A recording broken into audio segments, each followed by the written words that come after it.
Whenever we talk about the convenience, there could be a trade-off with the security. The good part with the tokenization is that actually take care of the security also while bringing in the convenience. With evolution of payments, what is that is stopping from taking it off to the next level? Unless until the consumers are aware, educated about it, I think that adoption will never come. The combination of the cost of technology, the ease of adoption, and the third part is in terms of the compliances and the regulations around it. We sincerely believe that this is something which is definitely going to go up in the next couple of years.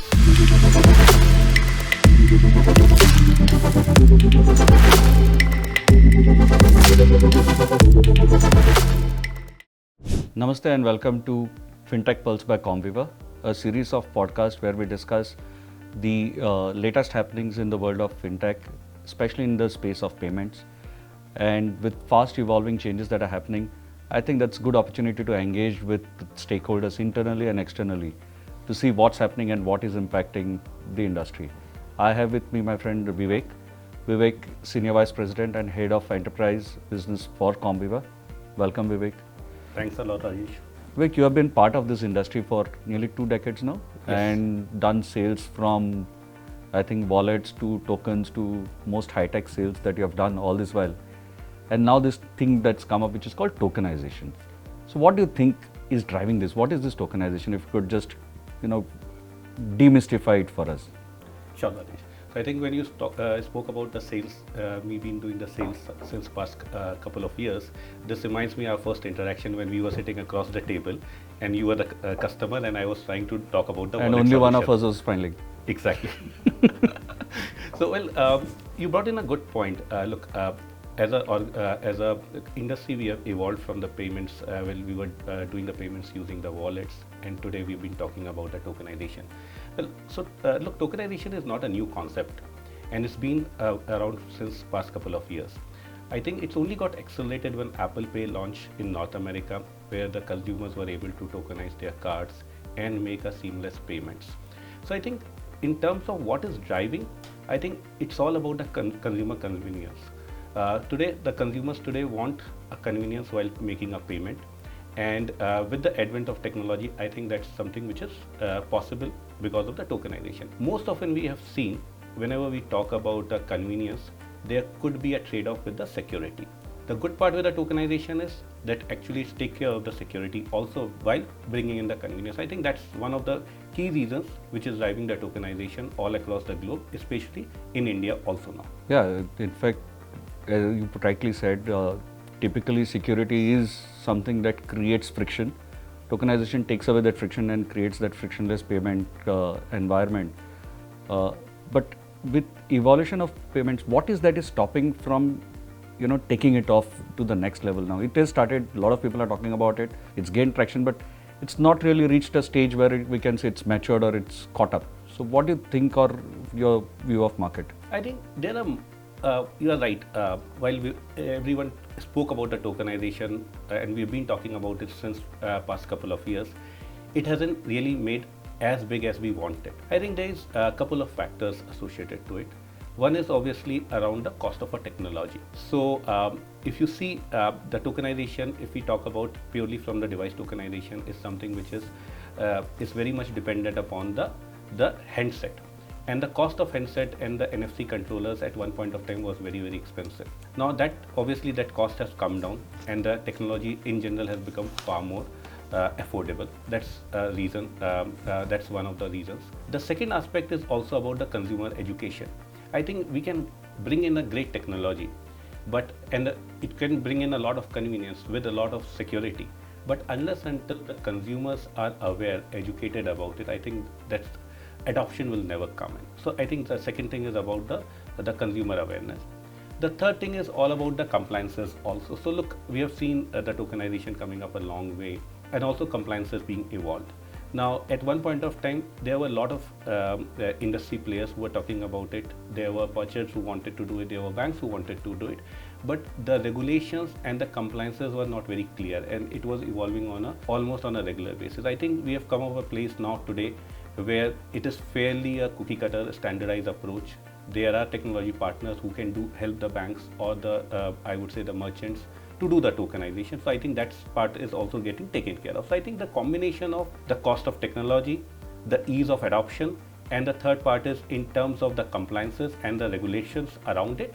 I think at least we can say that it's pretty much evolved and it's a fairly mature state. And from here, I sincerely believe, and some like when we speak to our colleagues in the industry, we sincerely believe that this is something which is definitely going to go up in the next couple of years. Yeah. And we are going to see something very much similar to what we have seen it in case of the QR code based payments in India.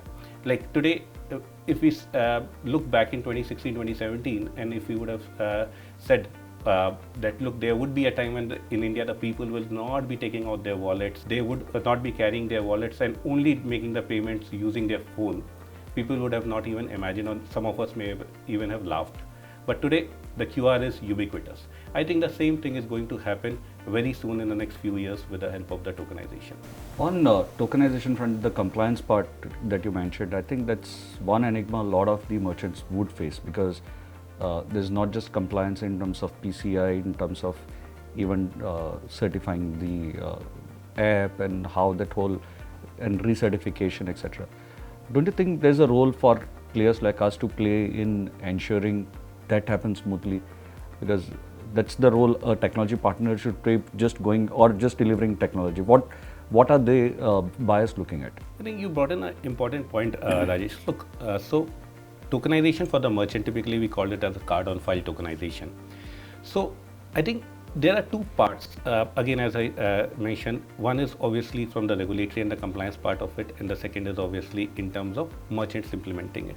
So look, 2 years back, or rather I would say in 2021, is when I still remember that RBI bringing in the regulation around the tokenization for the merchant. And I think when RBI brought in the regulation, it was more from the fact of the security. What was happening was that we have all witnessed the e-commerce growth in India and elsewhere in the past, I would say 1 decade, and people were just left, right and center saving their cards on the merchant websites. Again, there are both the sides of the type of the merchants. There are merchants which are fairly evolved, who have the huge compliance security teams in place, and the chance of the customer credentials or the payment credentials or the customer credentials getting compromised is very minimum.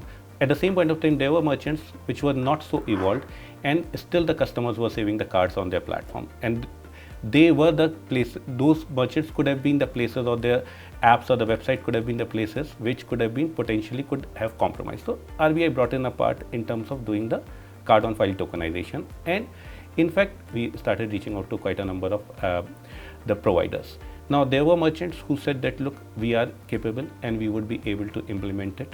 We'll be able to secure the cards and issue the tokens to the customer. At the same point of time, there were the merchants who were not capable of, and that's when we started working with the payment service providers or the banks to see how we can help the merchants to go and implement a solution. I think clearly two parts to it. Again, one is in terms of the legacy system. Quite a number of merchants have a legacy system, and even the IT teams are not evolved. So it takes a lot of efforts to go and see how do we integrate our systems and help them in terms of implementing the tokenization solution. Now, at the same point of time, from the regulatory perspective, I think the good thing is that with the help of the schemes, with the help of the compliances, they have certified quite a number of vendors to go and implement a solution and handhold the customers, or rather in this case our merchants, in the process of implementing those type of a solution. And I think that's where we are in terms of implementing it for the merchants, and merchants are seeing the advantage of working with the vendors or the technology providers. Yeah, the schemes as well as regulators are playing very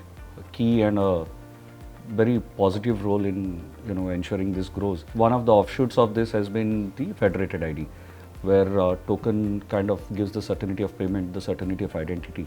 Would want to say something about your outlook on federated ID? I think that's a question I should have asked, because that's your pet or the favorite subject. Look, tokenization, when you talk about a federated ID, I think that's a great step. 2 months back when we were at Global Fintech Festival, everyone was talking about it. In fact, so I think it definitely takes the convenience as well as the security a notch higher. So essentially, as part of a federated ID, obviously, if you see, the schemes are working with the technology providers to see beyond tokenizing the payments or the cards, can they also tokenize the ID? and the same ID can be used the way today we use the Apple ID for making the authenticating an individual. It's the same way you can use the federated ID to authenticate for the payments as well as for doing whole lot of other things. I think that's something which is also help to secure the transaction, because today we know that the OTP frauds are so many. But I'm sure with the federated ID, and if everyone works towards implementing it, and there are right efforts being put by across everyone into the ecosystem, I think that can essentially increase the convenience. At the same point of time, potentially remove the frauds associated with the OTP that comes today. I think that's it. Yeah, that's interesting actually, the way payments have evolved, and that's what we have been discussing, where payments was transfer of value. I would pay you something in exchange for goods, or even way electronic payments used to work a while back. You click on it, put card number and whatnot, and hope there's no fraud. To where we are, where it's part of your journey and an experience. Absolutely. Now everybody are customizing experiences around that. So, and that's one of the good consumer uptakes that have happened as far as e-commerce is concerned. I'm sure it has helped e-commerce grow quite a bit. But providing experience, along with the experience, what are the other tools you think we can attach to it, or getting attached, which can further enhance this experience? Because that's the buzzword now, payment as an experience. Well, you spoke about federated ID. I think that's one thing that is definitely there. You can also attach, today every merchant is running their loyalty program, so you can also attach the same loyalty into it, so that at a single, when you make a payment, you are able to earn and burn your the loyalty points. So that's another thing that can get attached to it. So Vivek, we recently did a study of CXOs world over, from banks, from digital merchants, fintechs, and security and in the space of embedded payments, tokenization came as one of the very pivotal requirements. 61% of the respondents saying that is the make or break for them as far as adoption of these technologies go.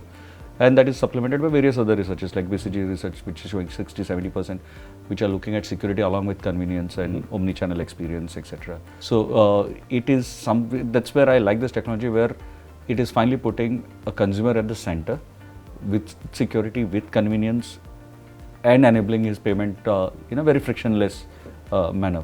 I think you are absolutely right, Rajesh. So it's putting consumer, I would say even the merchant, at the center of it. So I think while for the consumer perspective it's all about a convenience, from a merchant perspective also it's translating into more business, because it will enable a seamless checkout experience for the consumers, as well as the fewer card drops.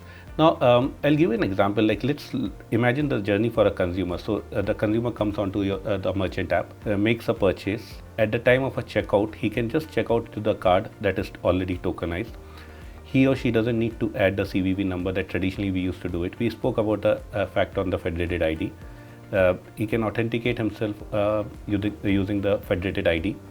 Then essentially we can also enhance the experience by adding the other parts to it in terms of loyalty, rewards, allowing the consumer to essentially earn and burn the points, as well as apply any offers that's there in that he or she has got it. So I think from that perspective, it completes the entire checkout or the payment experience for the consumer, and for the merchant, it's essentially more business. I think the best thing about this entire tokenization and the way it's getting pushed, or rather getting introduced to the consumers as well as merchants, is we have seen that it's bringing in the experience for the consumer, at the same point of time a security for both consumer and the merchant. So it's a win-win for everyone. I think what is required at this point of time, we as part of our ecosystem have to work very closely along with the likes of the schemes, the regulators, to see how can we enable a seamless experience for both the consumer as well as merchant by bringing in this tokenization. Yeah, and that's the right way to put it. I think it's a technology with embedded payments and tokenization where it's a very well-rounded approach. Consumers benefit from security, frictionless, easy to use, various value adds thrown into it, be it loyalty, etc. For merchants, it's higher business, again security, certainty of payment, certainty of identity, better experience, hence the more business, and even the success rates, overall success rates going up. Regulators are happy because it's more secure again. So it is well-rounded, and that's where this excitement about embedded payments that has come in. So that's a good way to round up. Vivek, thanks a lot. Absolutely. Thanks a lot being on here. Thanks. Pleasure is mine. Thank you. Thank you for joining in for this podcast series and this particular episode on Fintech Pulse by Comviva. We have come up with an exciting report on embedded payments. I urge you to download, have a look at that report. That report should hopefully help you refine your embedded payment strategy. We would be happy to engage with you, hear your comments on our social media handles. Do tag us at our handles as well as with the hashtag Fintech Pulse by Comviva. And Vivek, thanks a lot. As always, it was insightful to talk to you on embedded payments, on tokenization. Thanks a lot. Thanks a lot, Rajesh, for having me over here. Thanks. Yeah.